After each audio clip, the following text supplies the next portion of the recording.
Mesdames les jurys, messieurs les jurés, chers spectateurs, chers candidats, prendre la parole, voilà l'un des plus beaux actes de l'esprit. Car parler, ce n'est pas seulement dire, c'est faire naître, c'est faire grandir. C'est donner à une pensée sa splendeur, à une conviction sa profondeur. L'éloquence n'est pas un simple artifice, ni une vaine prouesse, ni un caprice. Elle est la grâce du verbe, la force du mot, la clarté d'une idée qui jaillit plus haut. Une voix peut hésiter et pourtant captiver. Une voix peut trembler et pourtant convaincre. Une voix peut être discrète et pourtant rester gravée dans les cœurs après le silence et les heures.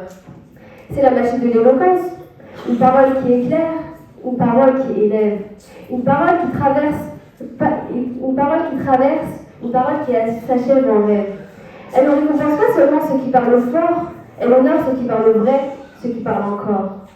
Elle ne salue pas seulement les discours parfaits, elle chérit les paroles sincères, les élans discrets.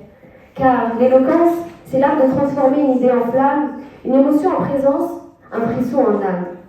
Oser défendre ses idées, oser convaincre sans écraser, oser réfléchir autrement, oser parler pleinement.